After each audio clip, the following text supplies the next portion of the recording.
Let me ask you a question.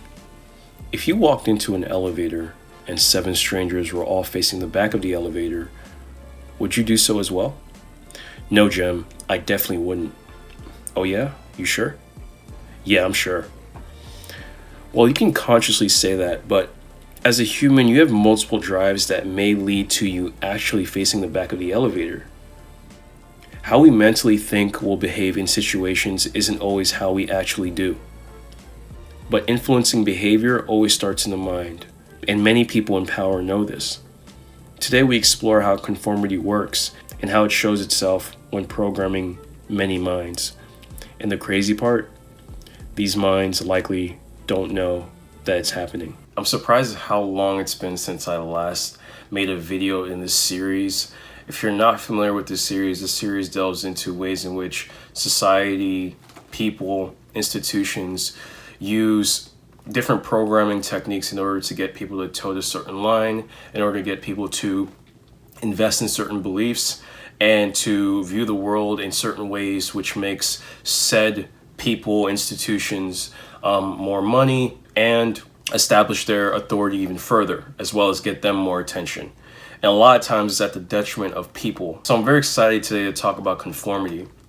Conformity is a very common phenomenon where we tend to go with what's popular. We tend to go with what the group is saying. We tend to go with the norms, the trends, and such. Because conformity taps into certain innate human drives, it's prevalent and it's very common. In this video, we're going to talk about how conformity shows up in your life and how to identify where conformity is. I'll also go over historical accounts of conformity, and I'll cover some nuances of conformity. This video is important because it really unveils the quote-unquote matrix. I know you hear that that word a lot, right? It's thrown around a lot. In fact, it's kind of lost its meaning, in my opinion. But there's a lot to be said about how the world is run and why certain trends are more popular than others. There's a reason for that. To define it simply, conformity is a tendency for people to change their behaviors and attitudes and beliefs to go along with a larger group. And I do want to make a distinction here. Groupthink is a form of conformity. So what I just mentioned can fall under conformity, but it definitely falls under groupthink. Because just because you conform doesn't mean you're conforming to a group of people. You could be conforming to one person. For instance, maybe a friend of yours, right? They voice an opinion about something, and to you it doesn't really sit right, but because it's your friend, you're gonna conform and go with what they're saying. And when it comes to groups, you'll especially go with the group if this is a group you feel like you belong to. They share the same race as you, same religious beliefs, same ideologies about life. Any similarities you truly identify with, you're more likely to conform to that group because of those similarities. And there's many other reasons, which I'm going to go over soon, but that's the first one you want to keep in mind. So here are some factors that contribute to conformity. Group size, so how many people are in the group. Usually the more people in it, the more conformity happens. Because to you, if there's so many people, agreeing to this said thing, there's got to be a lot of validity to it. There's no way this amount of people are self-deceived. There's no way this amount of people can be deceived.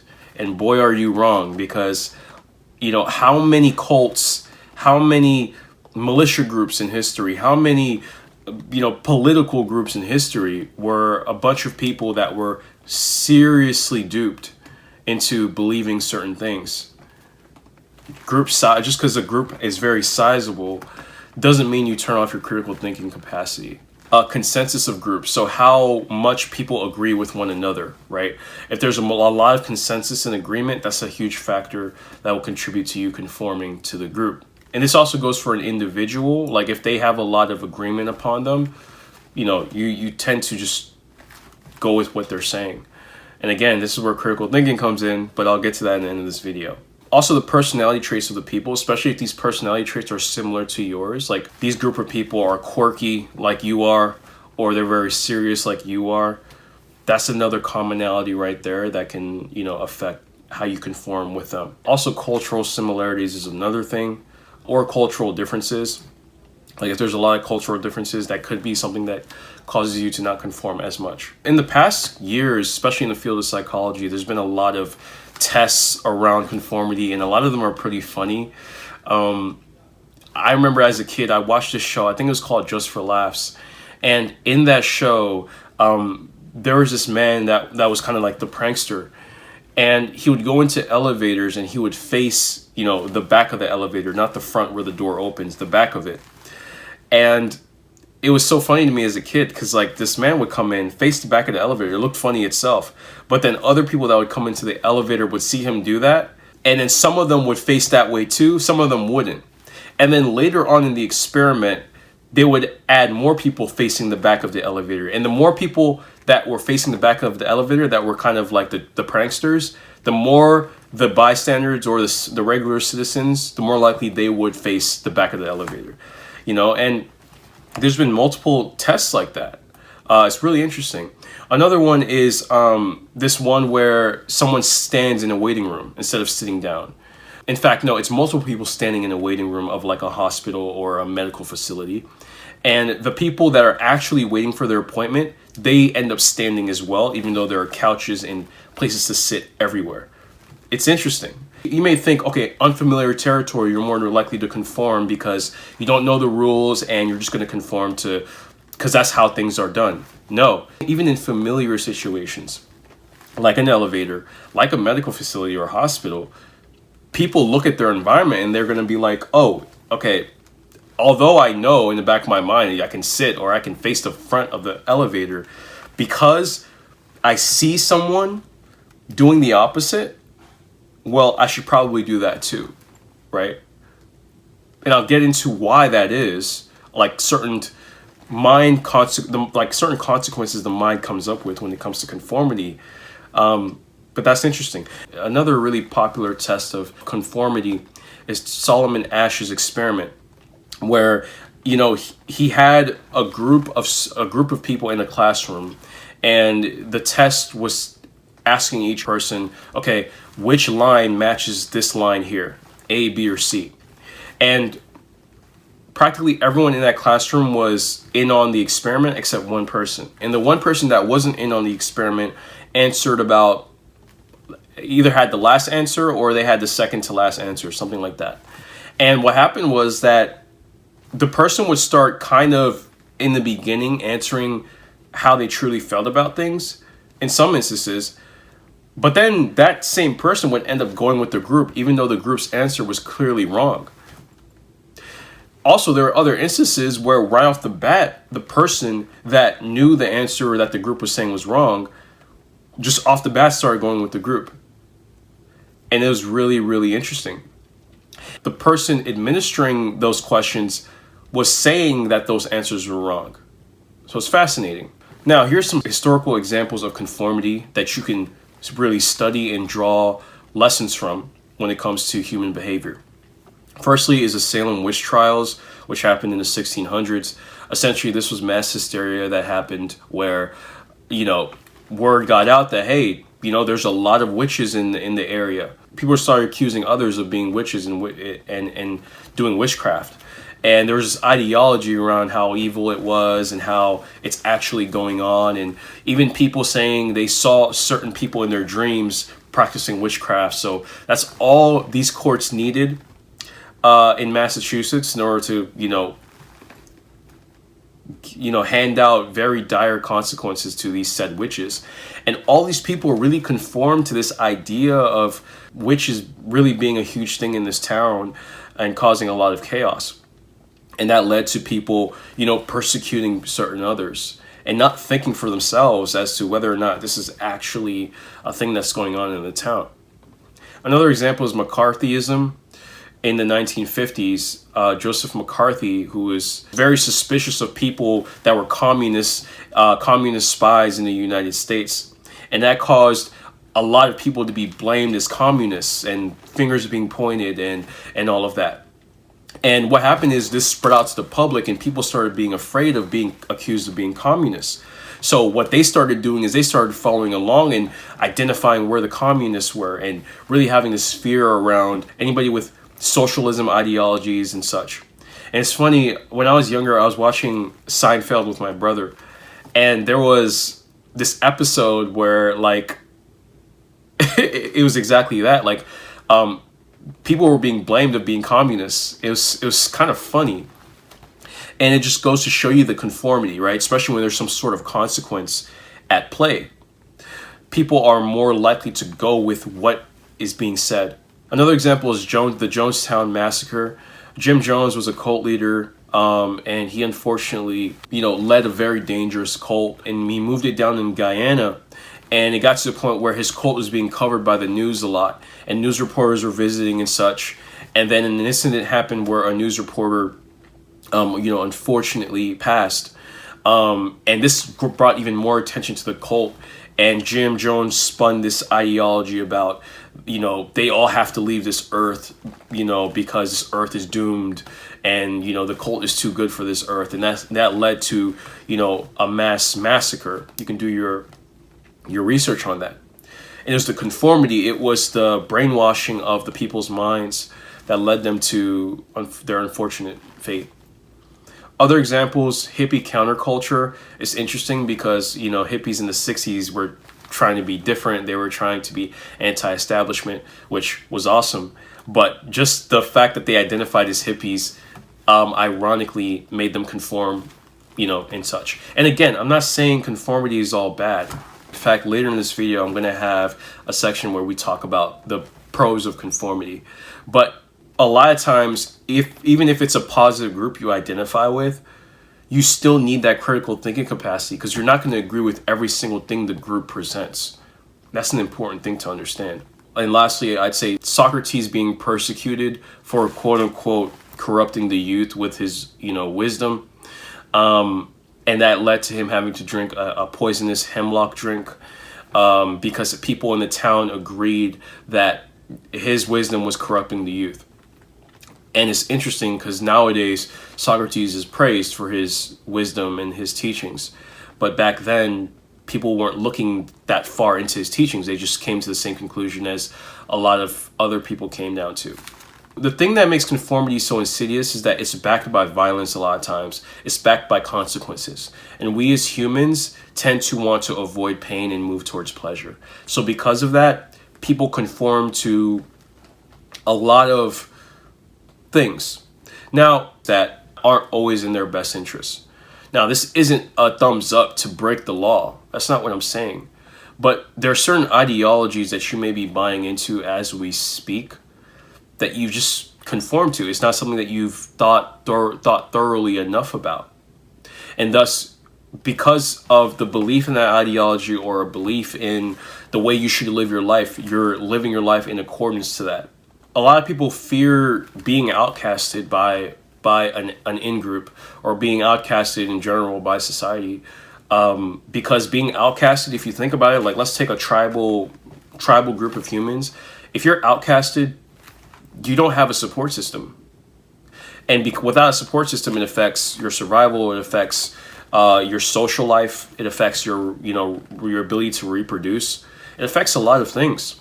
So you see the potential violence pain and also the survival pain that causes people to make sure they tote the line. And the people that enlist conformity, right? Leaders of some kind, etc., there's a myriad of reasons why they might do so. Some include, it could be their religious belief, some sort of belief around a higher power and such. It could be fears of their own. So that leader could have fears of their own. And because of that fear, they say, follow my ideology, because if you don't, there's some bad consequences. A lot of cults have used this in history. Like, if you leave us, oh, hell is waiting for you, or there's going to be some dire consequences in your life, or something related to your family members. Another example is just to exert power. Why someone may enlist protocols in order to have conformity take place. Another example is, of course, money and material gain. So let's talk about what conformity comes down to. There's multiple things. First, our innate need to belong. In my video on happiness, I talked about the need for belonging being a key cornerstone of human happiness. It's absolutely the case. But this need of yours can be taken advantage of by certain groups if you don't watch it, if you're not careful. If you aren't someone that has the ability to maybe gain your need for belonging in multiple ways, in more dynamic ways than just, basically following one group. Next is the need to feel like they're making the right decision or they're viewing reality in an accurate way. The truth is, a lot of people are not that confident in their ability to gather information, their ability to make the right decisions, to be decisive.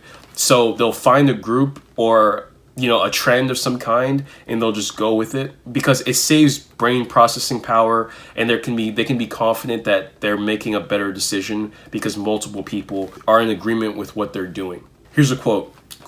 People want to hold accurate beliefs about the world because such beliefs usually lead to rewarding outcomes. Some beliefs about the world can be verified by using objective tests. Others cannot be verified by using objective standards, and hence must be verified by using social tests, namely comparing one's beliefs to those of other people whose judgment one respects. If those others agree with one's beliefs, one gains confidence in them. If they disagree, one loses confidence because disagreement is disturbing. People are motivated to eliminate it, and one way to do so is to conform to group norms. And that's a problem because just because a lot of people disagree with you doesn't mean that you're inherently wrong. It just means there are a bunch of people, more than one, that disagree with you. It doesn't change the content of what you're putting out there. Now, you could use people disagreeing with you as data to reflect. For instance, I've had instances in my life where multiple people have disagreed with me on something, and I went back to the drawing board, and those people were right. But I've had other instances in my life where people disagreed with me, and I went back to the drawing board. I'm like, no, I'm right. So it's not this black or white thing. Again, humans tend to want to simplify things. It saves brain processing power. They want to be like, okay, this is either right or completely wrong. The thing where you even buy into what the group is saying, there's a high chance you're eliminating nuance out of your argument or out of the group's argument. If your in-group is saying the environment is completely bad today, it's completely awful, there's nothing good about it, and there's a bunch of people saying that, and you agree, and your previous statement was that there's some good things related to the environment, you're completely throwing away the good things that are happening in the environment today.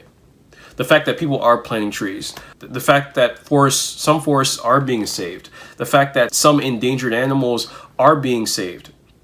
I was driving the other day and I saw this sign that said, "Don't mow in this area because this is a butterfly habitat," telling people to not cut that area of tall grass because that's where a certain species of butterfly live. So these are real things that go on in the world. But if you're just listening to a group that says no, humans are completely destroying the environment, there's nothing good that's going on, well, now you're having an inaccurate view of reality, but you think it's accurate because there's a volume of people that say yes to something. And also, for every group that's saying yes to one thing, there's another group of people saying the opposite. So here you have two groups. Who do you buy into more? Well, it comes down to you thinking for yourself, because if you're just looking at numbers and buying into numbers and agreeing with whoever is bigger, this is where you lose your sense of self, where you're not even thinking for yourself anymore. People exhibit more conformity when they are working on an ambiguous task than on unambiguous tasks. In addition, they conform more when they have doubts about their own task competence and when they think other group members are highly competent in the task. So that's interesting, and that makes sense, right? Especially if let's say you're working in a new job and you're not really too familiar with how things are. It's very natural to conform with how the job works so that you do a good job. If I'm trying to learn about red wolves and there's a scientist that knows a lot about red wolves, I'm going to conform to his ideas around red wolves, right? I'll do my research as well, but in the initial stages, it makes sense that I'll go with what he's saying. It's the natural credibility factor there. That goes for also mentors. It makes a lot of sense. But still, you still want to keep that ability for you to think for yourself and to do your own research. So another reason why people conform is social pressure, the influence exerted by a group on the individual to adopt, certain behaviors or beliefs. You may be pressured to fall into what a group is saying. Another one is to avoid pain and move towards pleasure. A very common human tendency. Quote, people sometimes conform to groups because they are motivated to be liked, or at least not disliked, and believe that other members will feel more kindly toward them if they conform to rather than deviate from group norms. When it comes to conformity, it does lead to some group cohesion, so that's why people may do it. Quote, another factor that increases normative influence is surveillance by other group members. People who are concerned about others' evaluations ought to conform more when their behavior is public than when it is private. And conformity is in fact higher in the former condition. It should be noted that group members do reject people who deviate from the group consensus. Factors influencing the likelihood of rejection include the extremity and content of the deviate's position, the presumed reason for the deviate's behavior, and the deviate's status in the group. So what that's saying is that people are more likely to conform if they're being watched. A lot of cults in history have used this. They've had buddy systems, they've had surveillance in order to get people to conform with what the cult members need to do, because they are being seen 24/7, or they can be snitched on if they don't. Another example is the workplace. If you and someone else are battling for a promotion, you may feel like you're being watched all the time, and someone's waiting for you to slip up so they can get the promotion over you, right? So you're more likely to conform with the rules of the workplace, not only just to keep your job, of course, but to advance further, because if you don't, there's going to be some sort of snitching. And it's also saying that the likelihood of being rejected by the group has to do with how different your position is from the group's position, and also the reason behind your behavior, and of course your status as well. Status is huge, because think about it. If the group leader one day wakes up and then automatically changes his mind about an ideology that the group is sharing, the other group members that give this leader a lot of status, they'll likely change their position as well. Because this person that has changed their position has high status in that group, compared to someone else that doesn't have high status. If that same person were to say the exact same thing, they would get shunned because they lack status in that group. Conformity is exploited so much in many domains. There's politics to support a cause, right? A political cause. Support us, or else the other side will destroy your life, right? Contribute to our campaign, or else your country is going to go to doom, essentially. Again, some sort of consequence for not conforming or supporting and such. Companies can use this in their marketing, where they say, we have 100,000 buyers, or 100,000 customers have gave us a 5-star rating. Because of that, it could cause you to evaluate the product less, because so many people have come to an agreement on it. They've said this product is 5 stars, so you don't really need to think about it too much, just buy it. Which can get you in trouble a lot of times, because maybe it's something you don't actually need. You haven't evaluated it for yourself. You just went for what the reviews were saying, or the fact that a bunch of people have bought it. What if you don't fit the demographic of the people that should be buying it? What if you don't? Now you just spent your money on something you don't even need or want. So think about that. Next is, schooling. The idea that you need to do a certain career path, or you need to get a certain college diploma in a certain field because maybe your family lineage, it was a popular field they went into. Like maybe a lot of people in your family are doctors, or your great grandfather was a scientist, so you need to be a scientist. That's what your parents tell you. So it gets you to conform in that sort of way. Especially if you conforming in that way brings them status, right? Oh, look, my son is a doctor. Look, I can brag to my friends and live through my child because it elevates my status. So that's what happens. Next, religion. Donate or pray, or else you won't go to an ideal destination, after you pass on. It's fear mongering. It's not you getting into this religion because you genuinely believe in its practices and teachings, and said deity. You're getting into it because maybe at an early age you were fear mongered into it, and there was, again, violence or punishment, right? Pain involved if you don't. Now let's talk about the upside of conformity, and then I'll get into how to handle conformity. Firstly, an upside of conformity is safety, right? If you're in a dangerous situation, conforming can help you stay safe and alive. Like let's say someone is being kidnapped, them conforming will help them at least for a time being, stay alive, right? And then they can take plans and measures in order to escape that situation. But safety is definitely a thing. Next, cultural preservation. If you think of culture as being preserved throughout history, conformity has been a part of that. You know, your family having its last name, your family having certain traditions of it, there's been some conformity around those traditions. And I think that's a beautiful thing. It's a great upside. Next, belonging, right? Us conforming can lead us to meet certain belonging needs that we do have, especially in friend groups and such. You just have to think about how extreme does it get. Next, group bonds and group cohesion and cooperation. If you're working on a project with a group at work, conforming to that group to a degree helps with you accomplishing the goal, everyone getting along and such. Now, let's get into how to deal with conformity. First, it's all about pausing and critically thinking. Stop and critically think about what you're being presented. Is this something that you agree with? Is this something that you don't agree with, right? Why? And if you don't know, just take time to reflect on it later. And it's okay to tell people that you don't know, that you're unsure, that you're undecided. It's very easy for, especially if they're your friends, they say, what do you think about this geopolitical issue that's going on in this side of the country? If you're unsure, say you're unsure. You don't have to agree with your friends just because they're your friends around the topic, even if they're very passionate about it. If you're unsure, say you're unsure. And if you disagree with them, tell them that you disagree. Just because friends don't agree on something doesn't mean that they shouldn't be friends anymore. Even if it's a serious topic, it's just that, hey, this is how you feel about the topic. Next, have periods of self-reflection. One of the biggest game changers in my life was reflecting.